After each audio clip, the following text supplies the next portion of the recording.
साथियों नमस्कार। पराग सिंघल आगरा से। मैं आपको अक्सर इम्पोर्टेंट इशू पे अपने विचार और आपकी समस्याओं को हाईलाइट करने का प्रयास करता हूं। और परिचय उन साथियों के लिए जो अभी नए जुड़ेंगे या पहली बार मेरा वीडियो देखेंगे और या जो मेरे पहली बार मेरे वीडियो सब्सक्राइब करेंगे कि मैं आगरा से हूं और कर जानकारी नाम की पत्रिका पिछले 15 वर्ष से प्रकाशित कर रहा हूं। और हमारी संस्था है association of tax payer professional, उसका मैं नेशनल जनरल सेक्रेटरी हूँ। और मैं आज के इस वीडियो में जीएसटी के अंतर्गत महत्वपूर्ण निर्णय जो हैं, important decision by the different high courts, वो आपके सामने प्रस्तुत कर रहा हूँ। मैं अनुरोध करूँगा कि इस बहुत ही इम्पोर्टेंट साइटेशंस हैं, इसलिए पूरी वीडियो देखेंगे तो आपको जानकारी भी होगी और इसको नोट भी कर सकेंगे। साथियों, पहला है प्रस्तुत बात केंद्रीय सीजीएसटी की सेक्शन 16(2) गा के तहत याचिकाकर्ता ने भूलवश सौदे बिक्री इनवॉइसों की फॉर्म GSTR 1 में नहीं दिखाया, जिसके फलस्वरूप उक्त इनवॉइस प्राप्तकर्ता के फॉर्म GSTR 2A में प्रदर्शित नहीं हो रहे थे, जिसके कारण ITC देने से इनकार कर दिया गया। जो कि 2A में शो नहीं हो रहे तो इसलिए ITC नहीं मिलेगी। याचिकाकर्ता ने क्रेता फर्म को रोकी गई धनराशि को अदा करने का अनुरोध किया, जिसके लिए बम्बई उच्च न्यायालय के समक्ष एक रिट याचिका दाखिल की गई। याचिकाकर्ता का कथन था कि दूषित रिटर्न दाखिल करने के कारण वह क्रेता से धनराशि वसूल करने में असमर्थ है। माननीय उच्च न्यायालय की खंडपीठ ने याचिकाकर्ता के कथन को उचित मानते हुए फॉर्म GSTR 1 में ऑनलाइन या मैनुअली संशोधन करवाने के हेतु निर्देश पारित किए तथा अभिमत दिया कि ऐसे मामलों में याचिकाकर्ता के लिए उपयुक्त कार्रवाई करने का विकल्प यही है कि रिटर्न दाखिल करने में संशोधन करवाने के बाद उसी अनुसार ITC के दावे पर विचार किया जाए। मामला निस्तारित। Anvita Associates versus Union of India and others, writ petition number 602 of 2024, decided on 15th January 2024, Bombay High Court, Division Bench 2024, TLD 52, Bombay High Court। दूसरा मामला है SGST, उत्तर प्रदेश का UP GST का है। इसमें धारा 129(3) माल इस आधार पर रोका गया कि इनवॉइस पर माल का मूल्यांकन गलत था, अर्थदंड आरोपित करते हुए जिसके विरुद्ध दाखिल प्रथम अपील खारिज हुई, जिसको चुनौती देते हुए माननीय इलाहाबाद उच्च न्यायालय के समक्ष रिट याचिका दाखिल की गई। याचिकाकर्ता का कथन है कि परिपत्र संख्या सर्कुलर नंबर प्रपत्र डेटेड 9 मई 18 के अनुसार अवमूल्यन के आधार पर माल अभिगृहित नहीं करना चाहिए। माननीय उच्च न्यायालय ने याचिकाकर्ता के कथन को उचित मानते हुए पारित पेनल्टी आदेश समाप्त किया तथा अभिमत दिया कि माल के अवमूल्यन की परिकल्पना के आधार पर सेक्शन 129 में अर्थदंड आरोपित नहीं किया जा सकता, बल्कि ऐसे मामलों में सेक्शन 73 या 74 के अंतर्गत नोटिस जारी होने चाहिए। ये सही बात है कि GST के अंदर मूल्यांकन, डिवैल्यूएशन या हाई वैल्यूएशन पर 129 की कार्रवाई नहीं हो सकती है। मामला है Shambhu Sharan Agarwal and company versus additional commissioner, writ tax number 33 of 2022, decided on 31 जनवरी 2024, Allahabad high court. Honourable Shekhar B Sarraf साहब का ये डिसीजन है और नंबर है 2024 TLD 55 ALH, Allahabad high court. साथियों, अगला डिसीजन है जो बात है वो CGST के सेक्शन 107 संपत्ति लिमिटेशन एक्ट 5 एवं 29(2) अपीलीय प्राधिकारी ने सेक्शन 107(4) के प्रावधानों के आधार पर निर्धारित समय अवधि के पश्चात दाखिल अपील में विलंब क्षमा करने से इनकार कर दिया, जिसको चुनौती देते हुए माननीय कलकत्ता उच्च न्यायालय के समक्ष रिट याचिका दाखिल की गई। याचिकाकर्ता का कथन है कि लिमिटेशन एक्ट की धारा 5 लागू है, जिसके तहत निर्णय अधिकारी जो डिसाइडिंग ऑफिसर है के आदेश की तामीली की तिथि से 4 माह के पश्चात दाखिल अपील में हुए विलंब को अपीलीय प्राधिकारी क्षमा कर सकता है। माननीय उच्च न्यायालय की खंडपीठ ने याचिकाकर्ता के कथन को तर्क संगत मानते हुए अपीलीय प्राधिकारी को निर्देश किया कि गुण दोष के आधार पर विलंब क्षमा प्रार्थना पत्र करते हुए निस्तारित करें। माननीय खंडपीठ ने सेक्शन 107 के तहत अपील में हुए विलंब के बिंदु पर यह मत स्थिर किया कि सेक्शन 107 में स्पष्ट रूप से नहीं कहा गया है कि लिमिटेशन एक्ट की धारा 5 लागू नहीं है, अतः धारा 5 को धारा 107 से बाहर रखना असंगत है, अर्थात धारा 5 के समान प्रावधान लागू होंगे। इसके परिणामस्वरूप धारा 107 में अपील दाखिल करने की निर्धारित समय अवधि निर्णायक नहीं मानी जा सकती, अतः अपीलीय प्राधिकारी द्वारा अपील दाखिल करने की समय सीमा को बढ़ाया जा सकता है। मामला निस्तारित। यह है S K Chakravarti and Sons versus Union of India and others, MAT number 8182 of 2022, decided on 1 December 2023, Calcutta high court division bench 2024 TLD 22, Calcutta high Court. इस मामले में काफ़ी विवाद हुआ था और सेंट्रल गवर्नमेंट भी इसके मामले में गई थी। इसको अब आगे भी देखना है कि इसका डिसीजन क्या आया था। दूसरा है लिमिटेशन एक्ट पे ही है, बंगाल CGST एक्ट की सेक्शन 107 सबपठित लिमिटेशन एक्ट की 5 अपीलीय प्राधिकारी ने सेक्शन 107(4) के प्रावधान के आधार पर निर्धारित समयावधि के पश्चात विलंब क्षमा करने से इनकार कर दिया, जिसको चुनौती देते हुए कलकत्ता उच्च न्यायालय के समक्ष रिट याचिका दाखिल की गई। याचिकाकर्ता का कहना है कि लिमिटेशन एक्ट की सेक्शन 5 लागू है, जिसके तहत अपीलीय प्राधिकारी को चिकित्सा संबंधी बीमारी पर प्रस्तुत विलंब क्षमा प्रार्थना स्वीकार करना चाहिए था। माननीय उच्च न्यायालय ने याचिकाकर्ता के कथन को उचित मानते हुए विलंब क्षमा करने की अपील इस निर्देश के साथ बहाल की कि गुण दोष पर निर्णित किया जाए और अभिमत दिया कि याचिकाकर्ता के पास समय से अपील दाखिल न करने का पर्याप्त कारण है।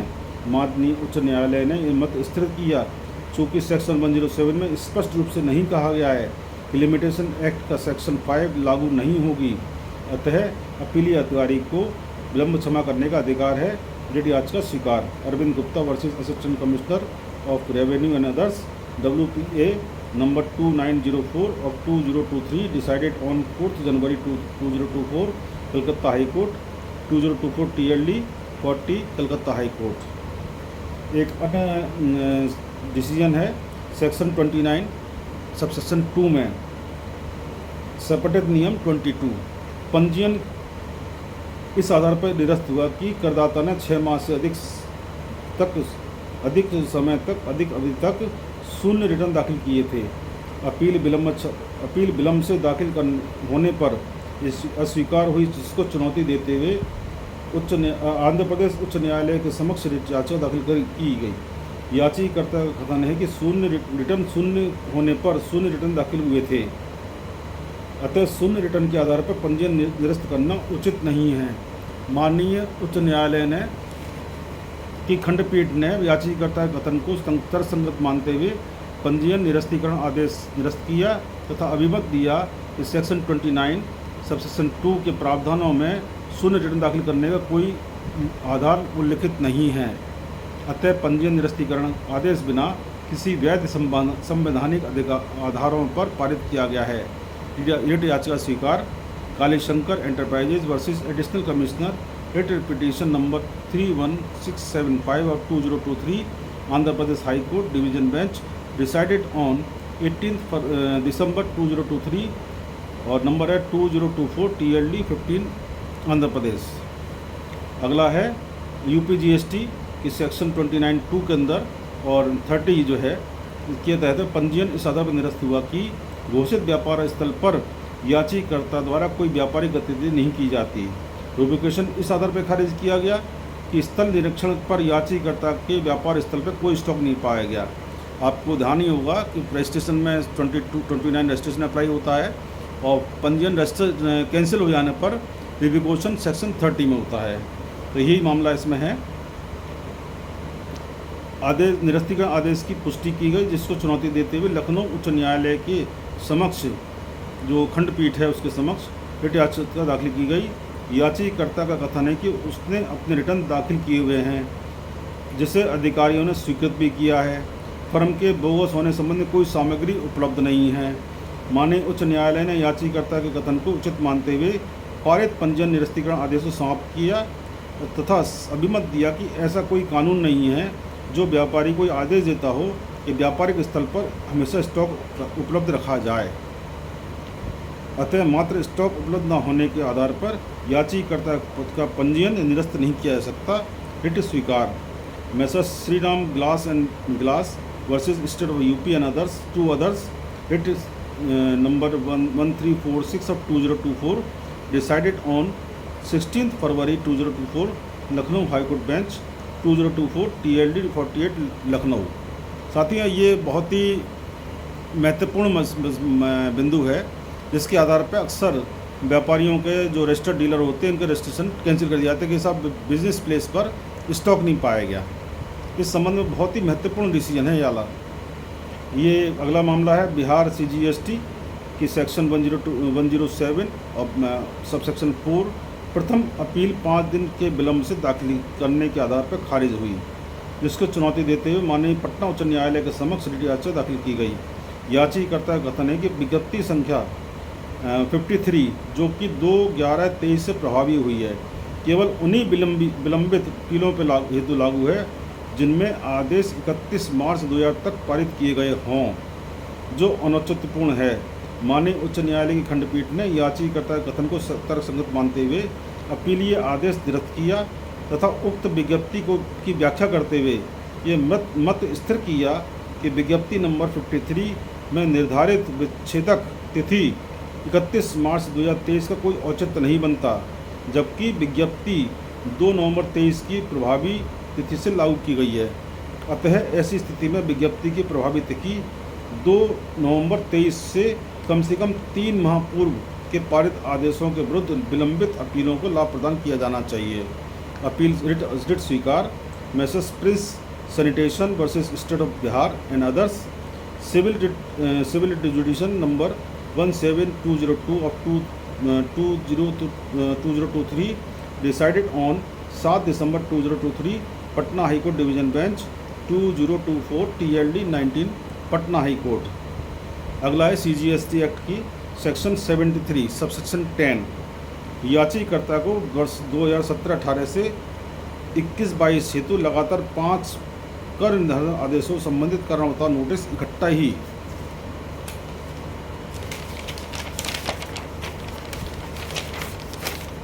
जारी किया गया। साथ ही बहुत ही महत्वपूर्ण चीज़ है ये।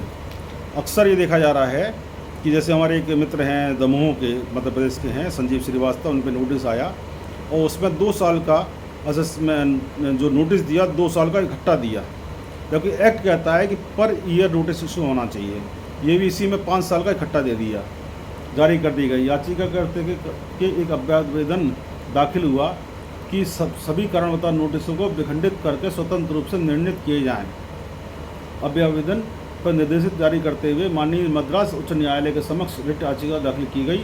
याचिकाकर्ता का तर्क है कि कारणवता नोटिसों को इकट्ठा करके जारी करना विधि के विपरीत है और अधिकारियों ने अप्रत्यक्ष रूप से वह कार्य किया है जो कि प्रावधानों के अनुसार प्रत्यक्ष रूप से किया जाना वर्जित है। साफ कहा इस बात को।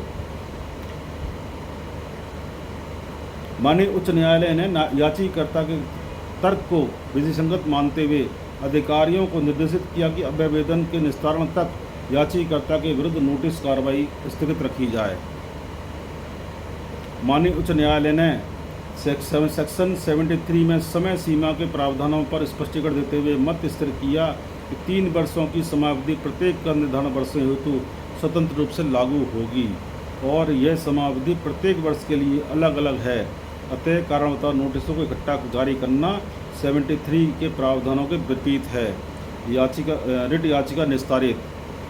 Titan company limited versus joint commissioner of GST writ petition number 33164 of 2023 decided on 18 December 2023 Madras high court 2024 TLD 28 Madras. तो साथियों, ये मैंने आपको कुछ बहुत महत्वपूर्ण याचिका जो साइटेशन सुनाए हैं। अगले वीडियो में मैं बाकी और भी सुनाऊंगा मैं। और इसके साथ ही मेरे को सपोर्ट करते रहें, वीडियो में देखते रहें, सब्सक्राइब करते रहें, लाइक और शेयर भी करें, अपने साथियों को भेजें। धन्यवाद, नमस्कार, जय हिंद, जय भारत।